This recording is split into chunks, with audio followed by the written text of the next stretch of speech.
এমনও বাবা মা ছিল দিনে কাজ না করলে ঘরের চুলায় আগুন জ্বলে নাই।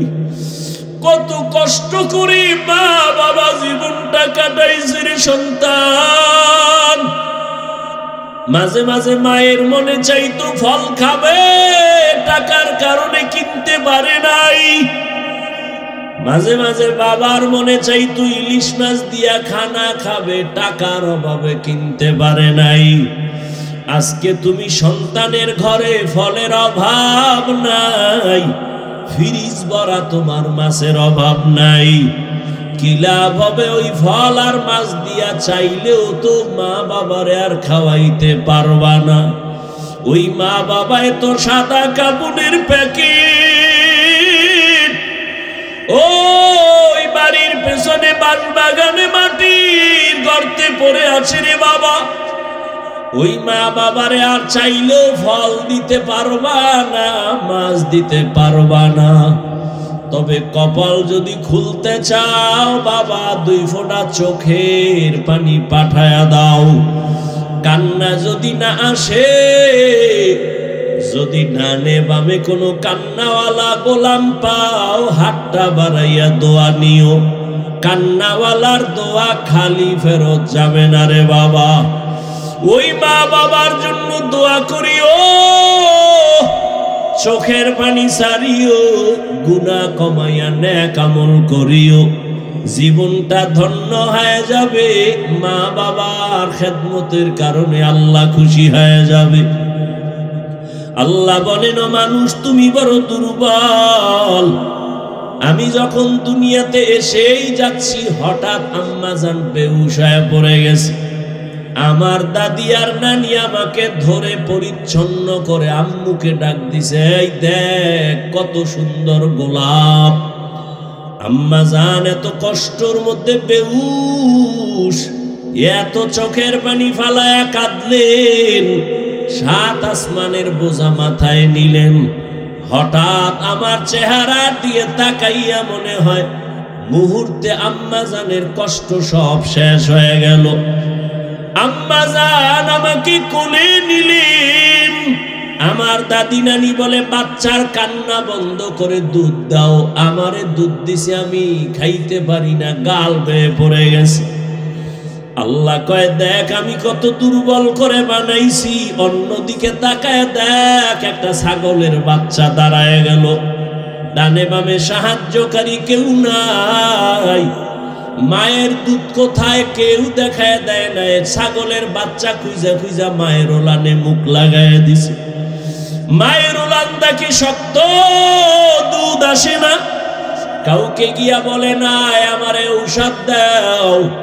ওই ছাগলের বাচ্চাটাকে আল্লাহ পাক এমন ভাবে বানাইছেন, ওর কপালের সামনের অংশ বড় শক্ত।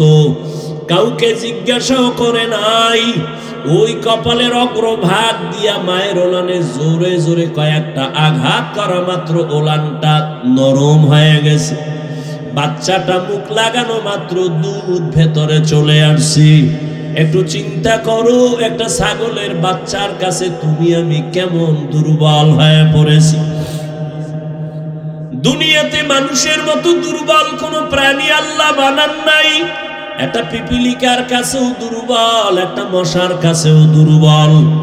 আল্লাহ বলেন, এই দুর্বলতা নিয়ে কেমনে তুমি জান্নাতের পথে চলবা? মেধার বেলায় দুর্বল, দুনিয়ার বেলায় দুর্বল, আখিরাতের জ্ঞানের বেলায় তুমি দুর্বল। আবার যেই দুনিয়ার মধ্য দিয়ে জান্নাতে যাইবা, দুনিয়ার পরিবেশ বড় খারাপ, চারদিকে গুনাহ, করতে না চাইলে জোর করে করাবে। গুনাহ করতে না চাইলেও তোমাকে জোর করে করানো হবে। তুমি যদি চোখের হেফাজত করতে চাও, তোমার চোখ হেফাজত করতে দিবে না। আবার তোমার পরিবেশ বড় খারাপ। অন্যদিকে তোমাকে পেছন থেকে টানতেছে 3 শ্রেণীর শয়তান।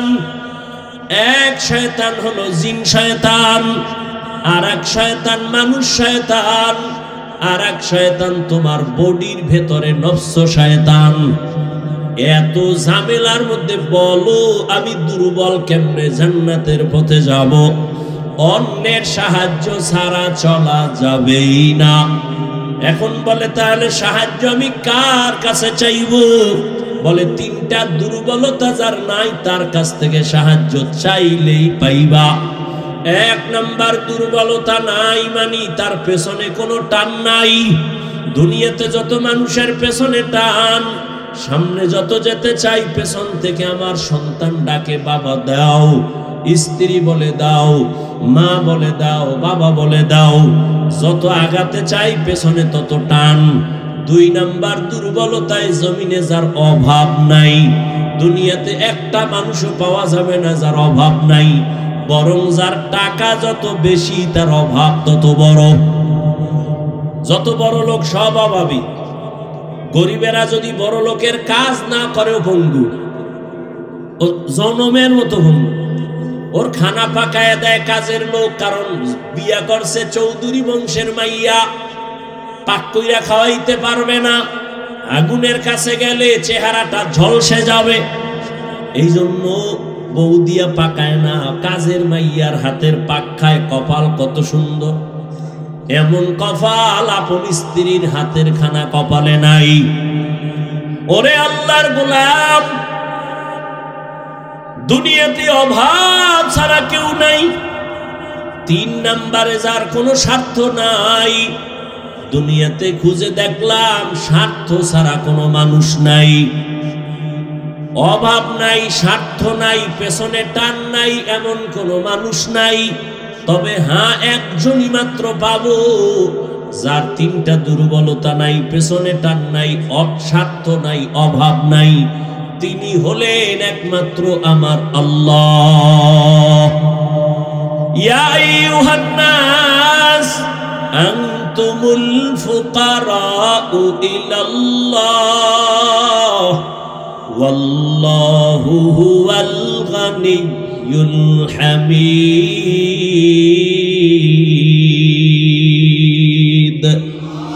আল্লাহ বলেন, মানুষ তোরা সব ফকির গরিব, আমি আল্লাহ একমাত্র প্রশংসিত ধনী। আল্লাহর কোনো পেছনে টান নাই, ছেলে মেয়ে নাই, স্বার্থ নাই, অভাব নাই।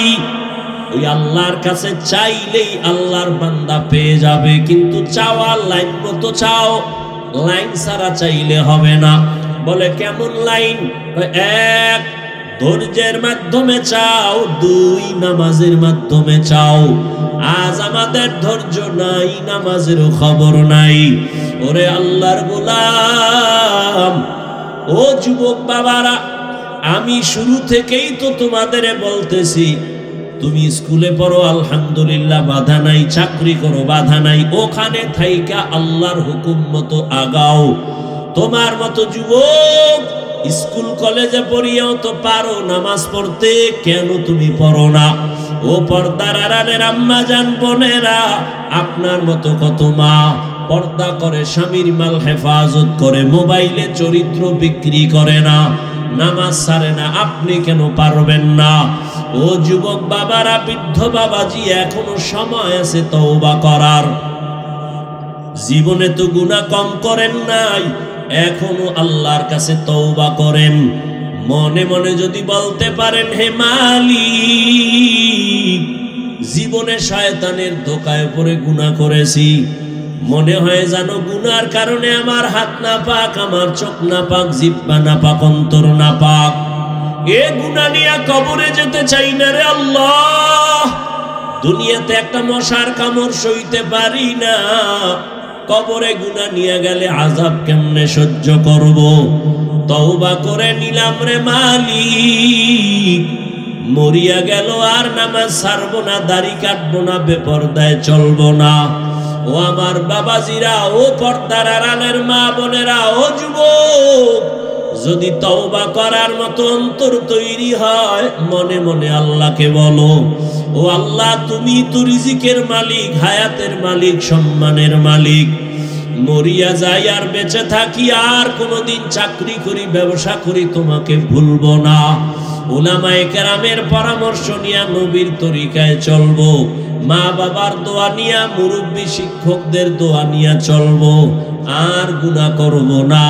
তওবা করার মতো যদি কারো অন্তর তৈরি হয়, মুনাফিকি যদি না থাকে, খাঁটি তওবার নিয়ত যাদের আছে, দুটো হাত আল্লাহকে দেখাইয়া দাও।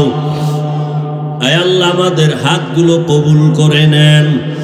আয় আল্লাহ আমাদের তওবা কবুল করে নেন। আয় আল্লাহ তওবার উপরে মজবুত হইয়া চলার মতো তৌফিক দান করেন, আমিন। কুত্তা তো মালিকের মানে, বেতন পায় না, লাত্তি পায়, আর বড় মালিকের মানে। আমি তো মালিকের সব খাইয়া মালিকের চিনি না, মানবো কি? আমি তো কুত্তার থেকেও খারাপ। ওমরের মেজাজওয়ালা চোখে পানি নিয়ে যাবে ফজরে মসজিদে হাজির, এর নাম কফা। ওয়ালাকাদ যারানা লিজাহান্নামা কাসীরাম মিনাল জিন্নি ওয়াল ইনসি লাহুম কুলুবুন লা ইয়াফকাহুনা বিহা ওয়া লাহুম আ'য়ুনুন লা ইউবসিরুনা বিহা ওয়া লাহুম আযানুন লা ইয়াসমাউনা বিহা উলাইকা কাল আনআমি বাল হুম আযাল উলাইকা হুমুল গাফিলুন।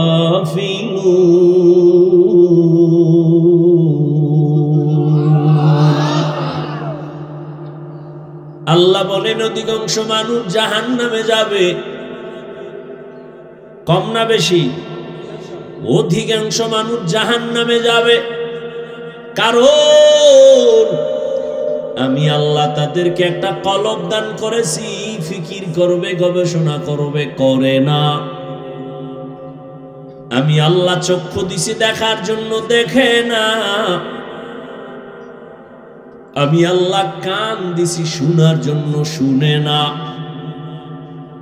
তা কি পট্টি বাইদা রাখছে? কয় না, যা দেখতে বলেছি দেখবে, কিন্তু নিষেধ যা করেছি তা দেখে।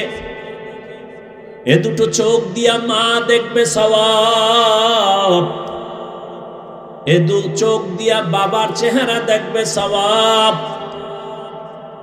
এই চক্ষু দিয়া বাইতুল্লাহর দিকে তাকাইবে সওয়াব, এ চক্ষু দিয়া কোরআন দেখবে সওয়াব, উলামায়ে কেরাম দেখবে সওয়াব।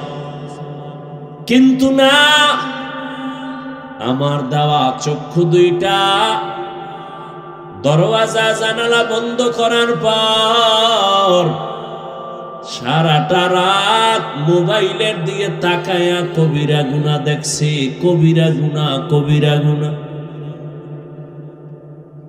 সারা রাত কবিরা গুনাহ করার কারণে আজকে যুবক চেহারাটার মধ্যে কোনো নূর নাই। চেহারাটার দিয়ে তাকাইলে মায়া লাগে না রে বাবা। কেন? 40 বছর পর্যন্ত কোনদিন চেহারায় মেডিসিন দিবি না, নষ্ট হবে না। কিন্তু যুবক, তোমার মাত্র 30 বছর, বলো তোমার চেহারার মধ্যে কেন নূর নাই, আকর্ষণ নাই, দেখলে কেন মায়া লাগে না? সারা রাত গুনাহ করেছো মোবাইলে, এর কারণে আমার আল্লাহ তোমার উপরে বেজার, চেহারার নূর আল্লাহ নিয়ে গেছেন। শুধু কি তাই, এই মোবাইলের কারণে তোমার যৌবন শেষ, তোমার চোখের পাওয়ারও শেষ, তোমার মাথা ব্যথা আগের তুলনায় বেড়ে গেছে। মোবাইলের কারণে তোমার হার্ট দুর্বল হয়ে গেছে, কিডনি ড্যামেজ হতে চলছে, তোমার খবর নাই। এমন একটা সময় আসবে, আসল সময়, চোখের পানিগুলো পড়বে, চোখের পানি মুছার আপন কেউ থাকবে না। সময়ের কালে যৌবন পাবি না, কান্নার আওয়াজ। সময়ের কালে চোখের পাওয়ার থাকবে না, শুধু কান্নার আওয়াজ। ও যুবক, তোমার মতো যুবক কি তোমার লাইনে নাই? 5 বেলার নামাজ পড়ে মোবাইলে গুনাহ করে না, দাড়িওয়ালা। জীবনে মাদ্রাসায় পড়ে নাই, তোমার লাইনে জেনারেল লাইনে থাইকাও নামাজ ছাড়ে না। নাই, তুমি দরওয়াজা জানালা আটকাইয়া তোমার পায়ের জুতা খুইলা কপালে বাড়ি মাইরা বলবি, আরে কপাল পোড়া, তোর কপাল এত খারাপ কেন? তোমার মতো যুবক স্কুল কলেজে পড়ে, নামাজ পড়ে, দাড়িওয়ালা, ঢাকা বিশ্ববিদ্যালয়ে যাইয়া দেখো, পেছন দিক দিয়া তাকাইলে মনে করবা মসজিদের খতিব, অথচ জীবনে মাদ্রাসায় যায় নাই। মনেরে বুঝাইও রে বাবা, তোমার মতো যুবক রাস্তায় গাড়ি চালায়, আজান হলে নামাজে দাঁড়ায়, বলো তুমি কেন পারো না? তোমার উপরে কার যেন অভিশাপ লাগছে। খোদায় কানে দইরা তওবার প্যান্ডেলে বসাইছে, ওমরের মতো মনটা তৈরি কর, আজকে এখান থেকে গুনাহ নিয়া বাসায় যাবি না। মোনাজাতে কান্না করে তওবা করবি, খোদা তোমার দেওয়া সূর্যের আলো, চাঁদের আলো, পানি, বাতাস সব আমি ভোগ করেছি, অথচ কত নাফরমানি করেছি। আজ তুমি দয়া করে বেহেশতের ময়দানে বসাইছো, মইরা গেলে যাব, তওবার নিয়ত করতেছি, আর দাড়ি কাটবো না, নামাজ ছাড়বো না, বেপরদায় চলবো না, মা বাবার সাথে বেয়াদবি করবো না। তওবা কইরা যদি বিদায় হও, আমার মালিক এত দয়াময়, আল্লাহ না করুন যদি এই তওবা কইরা যাওয়ার পথে মরিয়া যাও, বিনা হিসাবে জান্নাত। আতিনা ফি দারে দুনিয়া না হাসান, আতিনা ফি দারে আকবানা হাসান, ইয়া গিয়াসাল মুস্তাগীসিন ইহদিনা লিফতিখারা বিল উলুমে ওয়াল গিনা। হর গরি দে নেকো তু তৈয়ার है, जो ना मांगे उससे तू बेजार है। আল্লাহ বলেন, ও মুমিন সাহায্য প্রার্থনা করো সবর ও সালাতের মাধ্যমে, আমি আল্লাহ সাবিরিনদের সাথেই থাকব। নবীজি বলেন, মাইয়ুরিদিল্লাহু রাইয়ুসিব মিন, আল্লাহ যাকে বেশি ভালোবাসেন মুসিবত দিয়া পরীক্ষা নিবেন। মুসিবত আসাটা আল্লাহর বড় নেয়ামত। যে ব্যক্তি আল্লাহ মানে, আল্লাহর এক বান্দি, ভালো বাবার সন্তান, স্বামীর ঘরে আসছেন, বহুদিন পরে হঠাৎ একদিন স্বামীকে প্রশ্ন করল, ও স্বামী আমার, তুমি আমাকে বলবা তুমি আমাকে কেমন ভালোবাসো, মহব্বত করো? বলে আমার জীবন দিয়া, বলে দলিল, বলে তুমি আমার জীবন আর মরণ, বলে আমার জন্য তুমি সব দিবা, বলে সব, চাইলেই দিব, চাওয়া মাত্রই দিব। স্ত্রী যেহেতু ভালো বাবার সন্তান, স্বামীকে একটু পরীক্ষায় ফেলছে, বলে দিবা কাহা, চাইলেই দিবা, চাইলেই তালাক দাও। কি দাও? স্বামী বলে, এটা কি বললাম, মরে যাব, কিন্তু এটা কি কখনো সম্ভব? মৃদু হালকা একটু তর্ক সমাধানের জন্য দরবারে নবুবিতে রওয়ানা। আপনাদের খারাপ লাগতেছে? একটু আওয়াজ দিয়েন, কথার কোন জায়গায় কি জবাব দেওয়া লাগে। সারা দিন দোকানে বগর বগর করতেই থাকে, ঘুমের ভিতরেও কথা, আর যেহেনে লাগে হেনে কথা নেই। কিছু মানুষ আছে না, হুদাও কথা কয়, এহে নাইলে বোবা, ভাবলয় বয়ে রয়েছে চেয়ারম্যান, আর দোকানে বইয়া হুদা ফাও কথা বইলে ফিরি ফিরি চা খায়। আওয়ামী লীগের একজনের ফাইলে হারে ফাম দিবে, হে কইবে রে চা দাও। বিএমপির একজন ফাইলে আবার আওয়ামী লীগের বিরুদ্ধে কইবে, বিএমপি কইবে চায়ের সাথে একটা রুডিও মারো।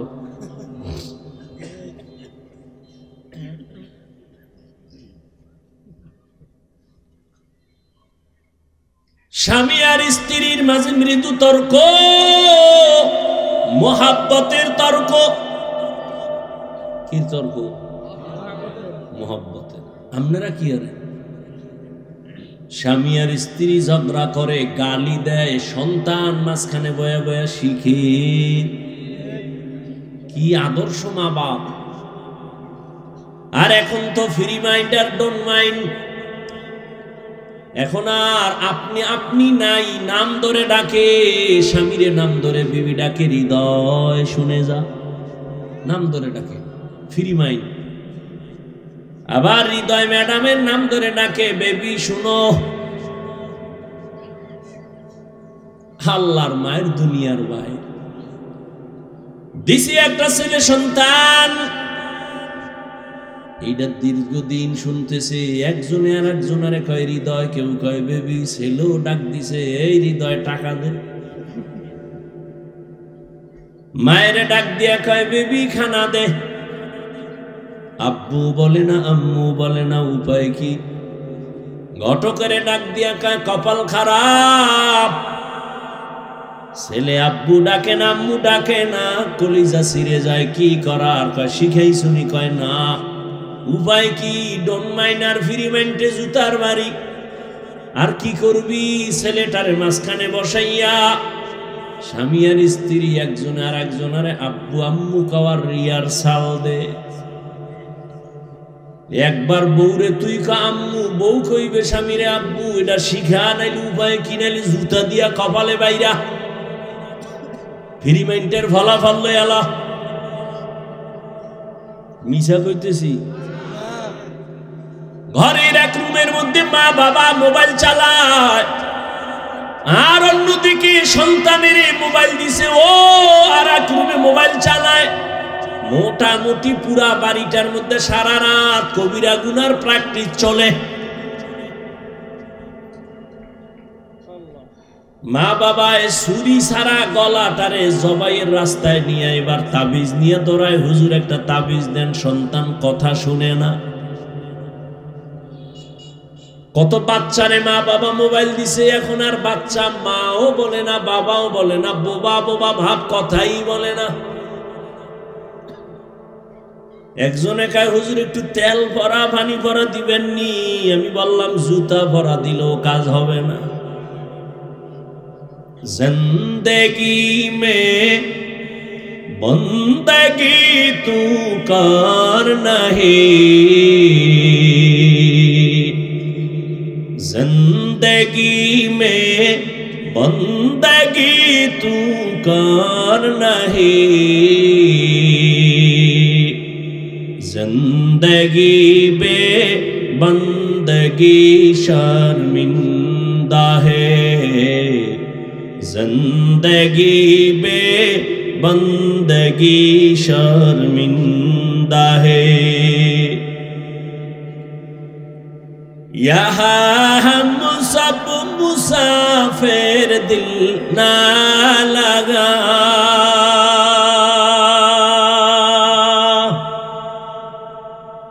अहले दिल की नजर से रूह करता जा,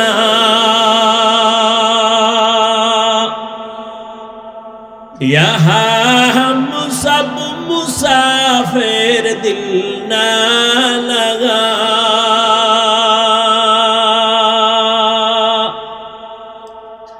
अहले दिल की नजर से रूह करता जा,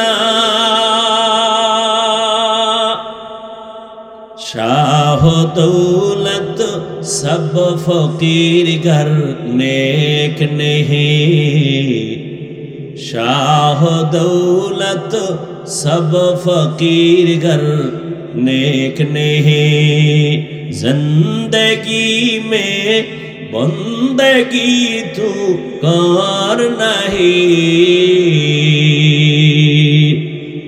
जिंदगी में बंदगी तू कर नहीं, जिंदगी में बंदगी शर्मिंदा है, जिंदगी में बंदगी शर्मिंदा है, जिंदगी में बंदगी कुन बंदगी, बंदगी बे जिंदगी शर्मिंदगी।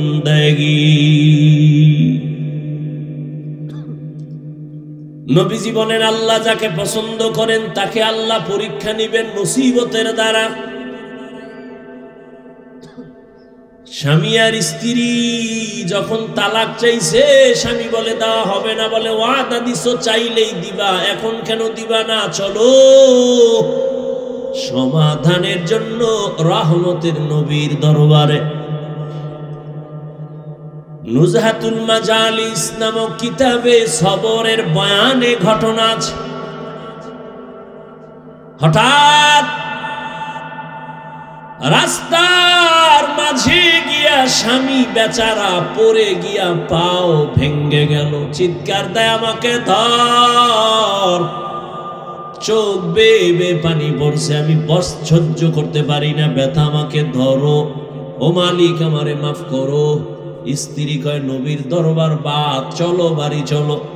হাত ধরে বাড়ি আইসা স্ত্রী ডাক দিয়ে কয় স্বামী মাফ করে দাও, আমি যে তালাক চাইছিলাম আমার কথা আমি ফিরাইয়া নিলাম, উড্ড করে নিলাম।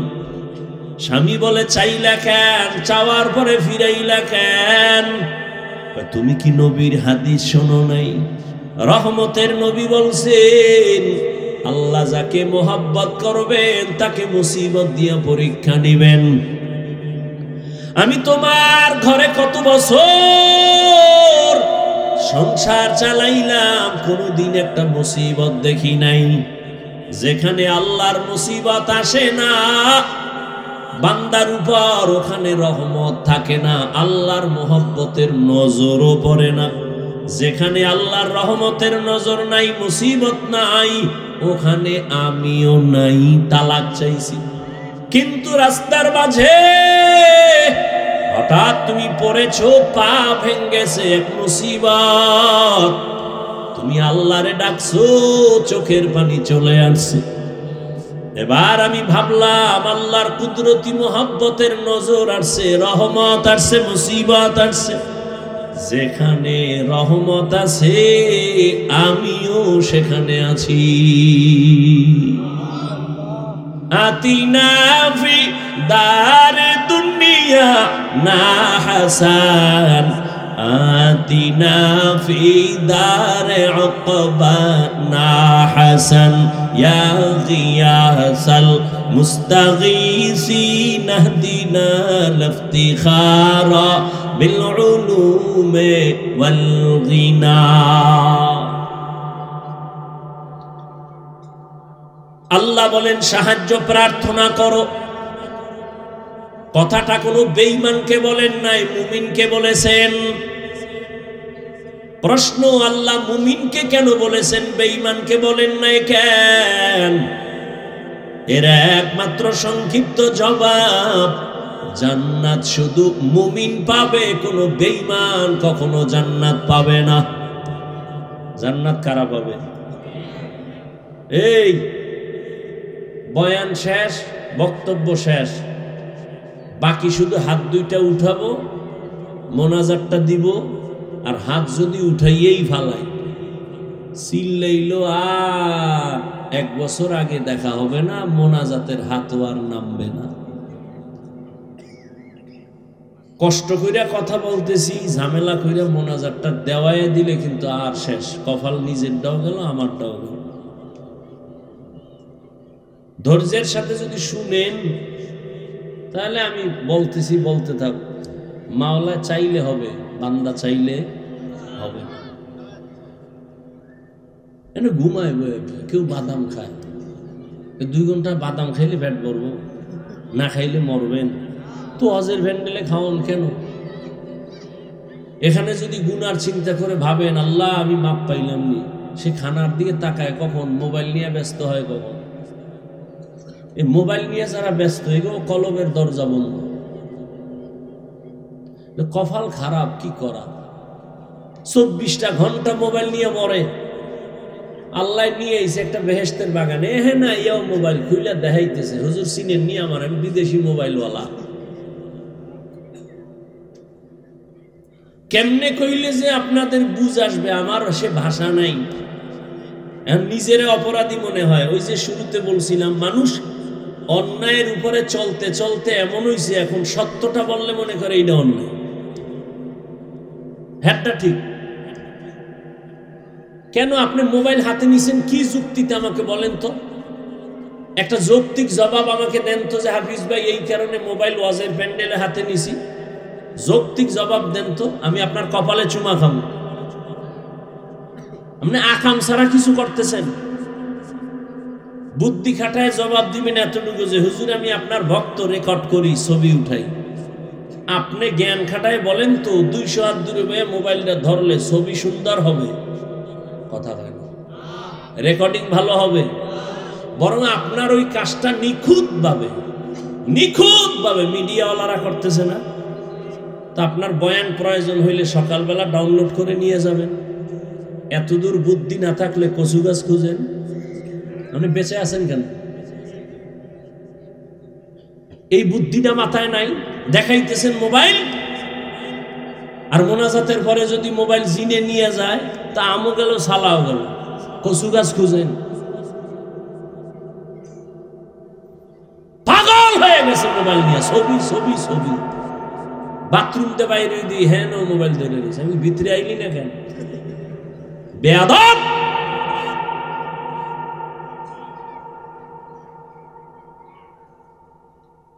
সরকারের অর্ডার ছাড়া আর মদিনার অর্ডার ছাড়া ভিন্ন কোনো কারণে ছবি তোলা 1000 কোটি বার হারাম, কবিরা গুনাহ। পাগল হয়ে গেছে ছবির জন্য। সালাম নাই, কালাম নাই, হাতটা বাড়ায় দেয়, ওদিকে মোবাইল ধরে রাখছে, হুজুরের লাগে হাত মিলেছে। এটা সওয়াব হইব না গুনাহ হইব? এটা সালাম না ফ্যাশন? কিসের সালাম?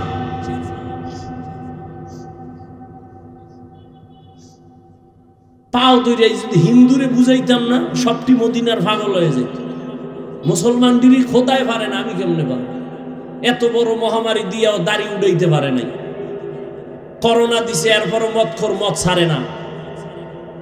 আলেমের সাথে বেয়াদবি বন্ধ হয় না, সুদখোর সুদ ছাড়ে না। তা আমি কি পারবো?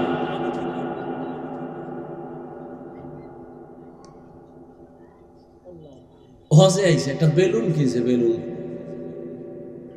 কি কিনছে? বাড়ি গিয়া ম্যাডাম কা কি আনছো? ভাইছে মোনাজাতে কবুল হয়েছে বেলুন। বেলুন হাসেন আপনারা। আমার দুটো জুতের দিয়ে বাড়ি দিল আমি খুশি হইতাম। আমার এত কষ্ট নিয়ে কথাটা বলতেছি। মানুষ এত নষ্ট হইল কেন? কারণ কি? একটা প্লাস্টিকের মাছ কিনছে, বিশাল বড় তিমি মাছ। এটার খান্দে ঝুলাইতে ঝুলাইতে যাইতেছে বাড়ি। ওয়াজের ফল।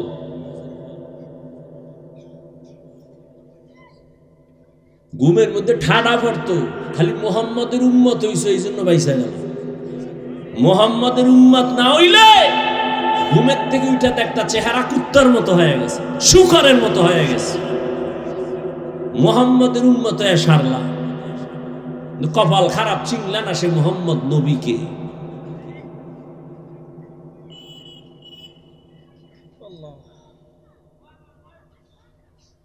আমি এতক্ষণ চিল্লাইতেছি, একবারও কি বলছি এই যুবকেরা স্কুলে তালা দিয়া মাদ্রাসায় যা?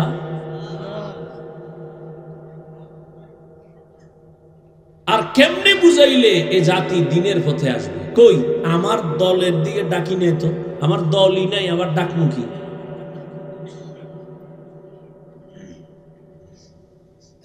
আল্লাহ বলেন সাহায্য প্রার্থনা করো। মুমিনকে বলেছেন কেন জান্নাত পাবে মুমিন, কোন বেঈমান জান্নাত পাবে না। আর মুমিনেরাও যে জান্নাত পাবে বড় ফিডাফিডির পরে আগে না। এবার বুঝেন, মুমিন জান্নাত পাবে এটা ফাইনাল, তবে মুমিন যে পাবে কত ফিডা আছে কপাল। কেন আপনারা জানেন, স্মরণ করায় দিচ্ছি 1 মিনিট।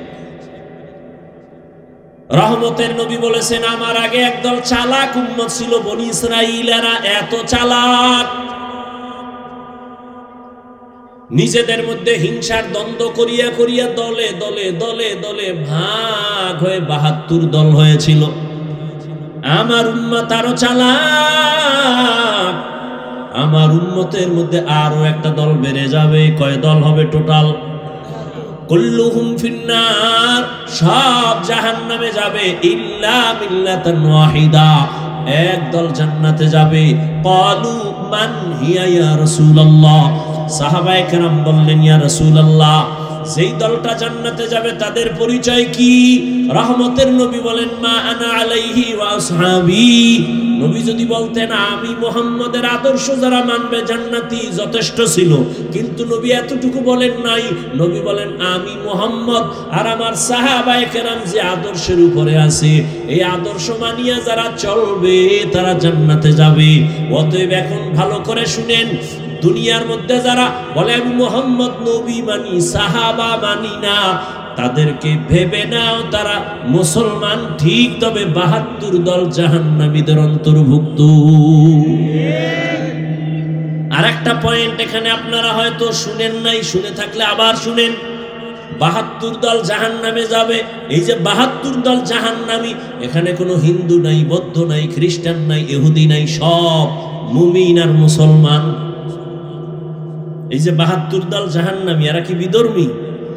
প্রত্যেকটা 72 দলের লোক মুমিন মুসলমানের ভেতর থেকে। এবার বুঝেন কোন কাতারে আছি, চিন্তা করেন। আল্লাহ আমাদের সবাইকে হেদায়েত দান করেন। আল্লাহ বলেন সাহায্য প্রার্থনা করো হে মুমিন। এখন প্রশ্ন হলো, সাহায্য চাইতে বললেন কেন? সাহায্য তো চাইবে ওই ব্যক্তি যে একা চলতে পারে না, সে আরেকজনের সাহায্য চায়। আল্লাহ বলেন মুমিন তোমরা সাহায্য প্রার্থনা করো।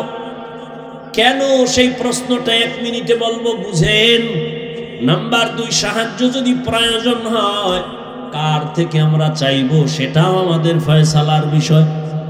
যদিও জিগাইলে সবাই কইব আল্লাহর কাছে চাইবো, কিন্তু এটা তাজা মিথ্যা কথা। কারণ এই দেশের জাতি যদি আল্লাহর সাহায্য চাইতো, সুদি কারবারি এনজিওরা 100 বছর আগে পালায় যাইত।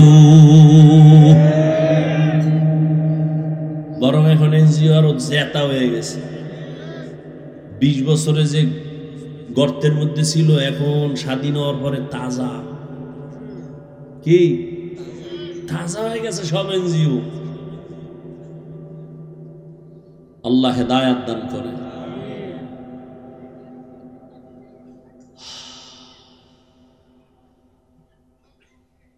কি কথা বলতেছিলাম ভাই? সাহায্য যদি প্রয়োজন হয় কার থেকে নিব এটাও ফয়সালা করতে হবে। 3 নাম্বার, সাহায্য যে নিব যার থেকেই নিব, কোন সিস্টেমে নিব। সিস্টেম আছে না? আপনার এলাকায় চেয়ারম্যান আইছে, কথার কথা আপনার এখন কিছু দরকার, চেয়ারম্যানের কলারটা ধরে এখন, এই চেয়ারম্যান আমি এলাকার বাসিন্দা, আমার ভোটে তুমি চেয়ারম্যান হইছো, 50 কেজি চাউল ফাটায় দাও। দিব না জুতা মারবে?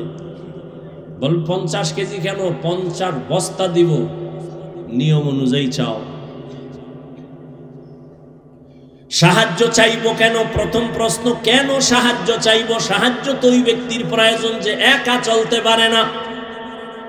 তার জবাব আল্লাহ কয়, সব মানুষ তুমি এতটাই দুর্বল। ওয়া খুলিকাল ইনসানু যায়ীফা, আমি মানুষকে বড় দুর্বল করে বানাইছি, এরা সবাই দুর্বল। একটা ছাগলের বাচ্চা সবল, মানুষ দুর্বল। একটা ছাগলের বাচ্চা যখন দুনিয়াতে আসে, তাকাইয়া দেখি ওরে আকলওয়ালা মানুষ। ছাগলের বাচ্চা দুনিয়াতে আসা মাত্র 4 পায়ে দাঁড়ায় যায়, ডানে বামে সাহায্যকারী কেউ নাই। তুমি আমি এখন যে মাস্তানি ভাব নিয়ে চলি, তুমি আমি কি ছিলাম? দুনিয়াতে যখন আসছিলাম, আমার আব্বা জানের কণ্ঠ এত ছোট, আমার আম্মা জান যখন কথা বলেন, ভেতরের রুমের থেকে সামনের রুমে কোনো মানুষ শুনে না, এত পর্দা করেন আমার আম্মা। কিন্তু আমি যেদিন দুনিয়াতে আসবো, আম্মা জানের প্রসব বেদনা শুরু হয়ে গেছে। আম্মা জানের অচেতনতার কান্নার আওয়াজ পাশের বাড়ি পর্যন্ত চলে গেছে। মায়ের কান্নায় পাশের বাড়ির মানুষ ঘুমাইতে পারে নাই। আমার আম্মা জান এত অসহায়, আমার দাদি নানি আম্মাকে সান্ত্বনা দেয়, আম্মার কান্না বন্ধ হয় না। একবার যায় মা কান্না করে কয়, যাও, আমার মাথায় 7 আসমানের বোঝা, আমি মরিয়া যাব, যাও বের হও, আমার স্বামীকে একান্তে আমার 1 মিনিট কথা বলার সুযোগ দাও। আমার আব্বা জানের ডাইকে আমার আম্মা জান হাত ধইরা হাউ মাউ করে কান্না করেছেন আর বলছেন, ও স্বামী, মা বাবার মায়া ত্যাগ কইরা তোমার ঘরে আসছি, কিন্তু মন ভরে খেদমত করতে পারি নাই, মাফ করিয়া দিও, কোনো দাবি রাখবা না, আমি বিদায় হয়ে যাইতেছি। 7 আসমানের বোঝা মাথায়, বাচ্চার প্রসব বেদনা সইতে পারি না। আব্বা জানো চোখের পানি ছেড়ে বিবিকে ডাক দিয়ে বলছে, বিবি ধৈর্য ধারণ করো, কান্না করিও না বলিয়া আমার বাবা চোখের পানি নিয়ে দৌড়াইয়া যায় নামাজে চলে গেছে। সিজদায় গিয়া কান্না করে, হে মালিক, আমার স্ত্রীকে তুমি সুস্থ করে দাও, আমার সন্তানকে সুস্থ অবস্থায় দুনিয়ায় পাঠাও। ও আমার কলিজার যুবক, তুমি আমি দুনিয়াতে আসার সময় একটু হিসাব করো, মা কত কষ্ট করেছিলেন। জীবনের চামড়া খুলে যদি মাকে জুতা বানায় দাও, ওই 1 রাতের কান্নার ঋণ আদায় করতে পারবা না। কিন্তু একটু চোখ দুইটা বন্ধ করে দেখো, ওই মায়ের সাথে কত বেয়াদবি করছো। আরে এক আম্মা জান রাতের বেলা বাবার কিনারায় শুয়া শুয়া গুনগুন করে কান্না করে। আব্বা জান জিজ্ঞাসা করে, বিবি কেন কাঁদো? মা বলতেন, আমার মনে বড় কষ্ট। কি বলে? 1 সপ্তাহ হইছে সন্তান আমারে মা বইলা ডাকে না। কেন ডাকে না? কয়, আমি একদিন একটা সামান্য অন্যায় দেখছি, একটু ধমক দিছি, সন্তান অভিমান কইরা মা কয় না। বাসায় আইসা নিজে নিজে খানা খাইয়া বের হয়ে যায়, আমার দিকে তাকায় না, মা বলে ডাক দেয় না। আব্বা জান সান্ত্বনা দিয়ে কয়, বিবি ঘুমাও, খানাও খাও। সন্তান ভুল বুঝতে পাইরা একটু পরে আইসা তোমারে মা বলে ডাকবে। আব্বা জান ডাক দিয়ে কয়, স্বামী বুঝাইতে পারি না, যতবার আমি খানার প্লেট সামনে নেই আমার মুখে খানা যায় না, আমার ঘুমের বিছানায় ঘুম আসে না, আমার ঘুম থেকে খানা থেকে আমার কলিজার সন্তানের মা ডাকে এত মজা, আমি বুঝাইতে পারবো না রে স্বামী। আমার সন্তান যখন আমারে আম্মু বলি একটা ডাক দেয়, আমার কলিজা ঠান্ডা হয়ে যায়। ও সন্তানেরা, ওই মা ওই বাবাকে কে ভুলে গেছো? ওই মা বাবা বেঁচে থাকতেও তো রত্ন হিসাবে দোয়া নিতে পারলা না। আবার এই ময়দানে কত কপাল পোড়া বসে আছে, মা নাই, বাবাও নাই। জীবনে আর 1000 বার চাইলেও মা বলে ডাক দিতে পারবে না, আর কোনদিন বাবা বলিয়া ডাক দিতে পারবে না। আর যার মা বাবা বেঁচে আছে তোমার কপাল কত ভালো, এখনো সময় আছে, তওবা করিয়া মাকে পাইলে হাত ধইরা দোয়া নিও। মাকে যদি বলতে পারো, মা আজকে ওয়াজের প্যান্ডেলে দেখলাম কত যুবকের চোখে পানি, আমার চোখে পানি নাই কেন মা? মনে হয় তোমার মনে আমি অনেক কষ্ট দিয়েছি, আমার আল্লাহ বেজার হয়ে গেছে। আজ তুমি আমার মাথায় হাত দিয়া দোয়া করে দাও, আর কোনদিন তোমাকে কষ্ট দিব না, বেয়াদবি করব না। মাকে যদি বলতে পারো, দেখবি মায়ের চোখের কোঠায় পানি চলে আসবে। সন্তানটারে ডাক দিয়া বলবে, বাবা আয়, আমার বুকে আয়। মা একটা ডাক দিয়া মাথায় হাত দিয়ে একটা ডাক দিব, আর সে আজিমের মালিক, আমার সন্তানটাকে কবুল করে নাও। ওরে যতই বাহাদুরি করি না কেন, আল্লাহর কসম, মা বাবার চোখের পানি আর দোয়া ছাড়া এই চেয়ারে বসতে পারি নাই রে বাবা। ওই মা বাবার চোখের পানি আর দোয়া ছাড়া আল্লাহর কসম তুমি আলেম হইতে পারো নাই। ওই মা বাবার চোখের পানি আর দোয়া ছাড়া টাকতে পারো নাই রে সন্তান, পরীক্ষায় পাশ করতে পারো নাই। ওই মা বাবার চোখের পানি আর দোয়ার কারণে আজকে তুমি টাকার মালিক, বাড়ি গাড়ির মালিক, সম্মানের চেয়ারের মালিক। জানোনি মা বাবা তোমাকে আমাকে নিয়ে জীবনের শুরু লগ্নে কি কষ্ট করেছে? এমনও বাবা মা ছিল দিনে কাজ না করলে ঘরের চুলায় আগুন জ্বলে নাই। কত কষ্ট করে মা বাবা জীবনটা কাটাইছে রে সন্তান। মাঝে মাঝে মায়ের মনে চাইতো ফল খাবে, টাকার কারণে কিনতে পারে নাই। মাঝে মাঝে বাবার মনে চাইতো ইলিশ মাছ দিয়া খানা খাবে, টাকার অভাবে কিনতে পারে নাই। আজকে তুমি সন্তানের ঘরে ফলের অভাব নাই, ফ্রিজ ভরা তোমার মাছের অভাব নাই। কি লাভ হবে ওই ফল আর মাছ দিয়া? চাইলেও তো মা বাবারে আর খাওয়াইতে পারবা না। ওই মা বাবায় তো সাদা কাপড়ের প্যাকেট, ওই বাড়ির পেছনে বাগানে মাটির গর্তে পড়ে আছে রে বাবা।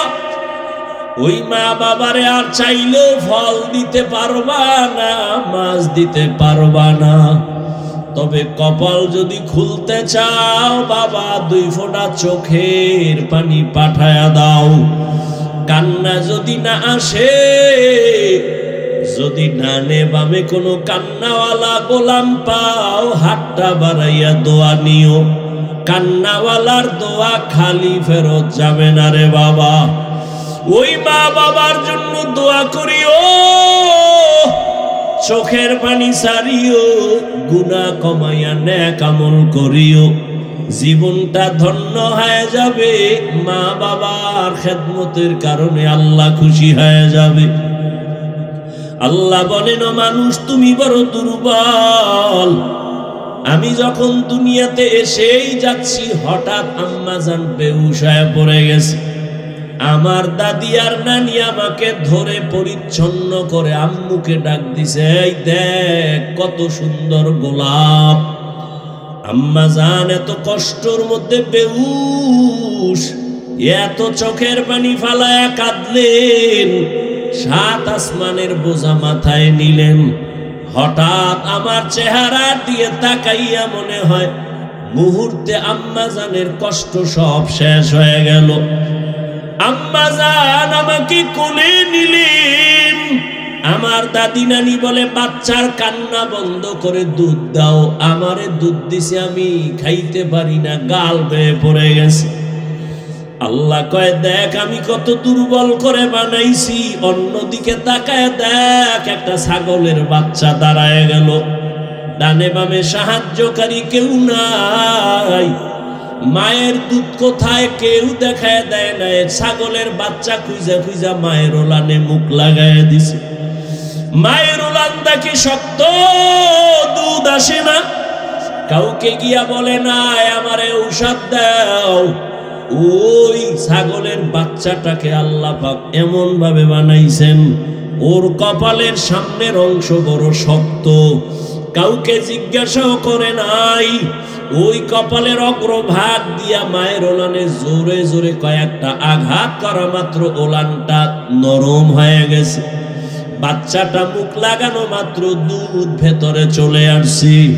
একটু চিন্তা করো, একটা ছাগলের বাচ্চার কাছে তুমি আমি কেমন দুর্বল হয়ে পড়েছি। দুনিয়াতে মানুষের মতো দুর্বল কোন প্রাণী আল্লাহ বানান নাই। একটা পিপিলিকার কাছেও দুর্বল, একটা মশার কাছেও দুর্বল। আল্লাহ বলেন এই দুর্বলতা নিয়ে কেমনে তুমি জান্নাতের পথে চলবা। মেধার বেলায় দুর্বল, দুনিয়ার বেলায় দুর্বল, আখিরাতের জ্ঞানের বেলায় তুমি দুর্বল। আবার যেই দুনিয়ার মধ্য দিয়ে জান্নাতে যাইবা, দুনিয়ার পরিবেশ বড় খারাপ, চারদিকে গুনাহ, করতে না চাইলে জোর করে করাবে, গুনাহ করতে না চাইলেও তোমাকে জোর করে করানো হবে। তুমি যদি চোখের হেফাজত করতে চাও, তোমার চোখ হেফাজত করতে দিবে না। আবার তোমার পরিবেশ বড় খারাপ, অন্যদিকে তোমাকে পেছন থেকে টানতেছে তিন শ্রেণীর শয়তান। এক শয়তান হলো জিন শয়তান, আর এক শয়তান মানুষ শয়তান, আর এক শয়তান তোমার বডির ভেতরে নফস শয়তান। এত ঝামেলার মধ্যে বলো আমি দুর্বল কেমনে জান্নাতের পথে যাব? অন্যের সাহায্য ছাড়া চলা যাবেই না। এখন বলে তাহলে সাহায্য আমি কার কাছে চাইব? বলে তিনটা দুর্বলতা যার নাই তার কাছ থেকে সাহায্য চাইলেই পাইবা। এক নাম্বার দুর্বলতা নাই মানে তার পেছনে কোনো টান নাই। দুনিয়াতে যত মানুষের পেছনে টান, সামনে যত যেতে চাই পেছন থেকে আমার সন্তান ডাকে বাবা দাও, স্ত্রী বলে দাও, মা বলে দাও, বাবা বলে দাও, যত আগাতে চাই পেছনে তত টান। দুই নাম্বার দুর্বলতায় জমিনে যার অভাব নাই। দুনিয়াতে একটা মানুষও পাওয়া যাবে না যার অভাব নাই, বরং যার টাকা যত বেশি তার অভাব তত বড়। যত বড় লোক সব অভাবী। গরিবেরা যদি বড় লোকের কাজ না করেও ভঙ্গু, ও জনমের মতো ভঙ্গু। ওর খানা পাকায় দেয় কাজের লোক, কারণ বিয়া করছে চৌধুরী বংশের মাইয়া, পাক কইরা খাওয়াইতে পারবে না। আগুনের কাছে গেলে চেহারাটা ঝলসে যাবে, এই জন্য বউ দিয়া পাকায় না, কাজের মাইয়ার হাতের পাক খায়। কপাল কত সুন্দর, এমন কপাল আপন স্ত্রীর হাতের খানা কপালে নাই। ওরে আল্লাহর গোলাম, দুনিয়াতে অভাব ছাড়া কেউ নাই। তিন নাম্বারে যার কোনো স্বার্থ নাই। দুনিয়াতে খুঁজে দেখলাম স্বার্থ ছাড়া কোনো মানুষ নাই। অভাব নাই, স্বার্থ নাই, পেছনে টান নাই, এমন কোনো মানুষ নাই। তবে হ্যাঁ, একজনই মাত্র পাবো যার তিনটা দুর্বলতা নাই, পেছনে টান নাই, স্বার্থ নাই, অভাব নাই। তিনি হলেন একমাত্র আমার আল্লাহ। ইয়া আইয়ুহান নাস আনতুমুল ফুকারাউ ইলাল্লাহ ওয়াল্লাহু হুয়াল গানিয়্যুল হামিদ।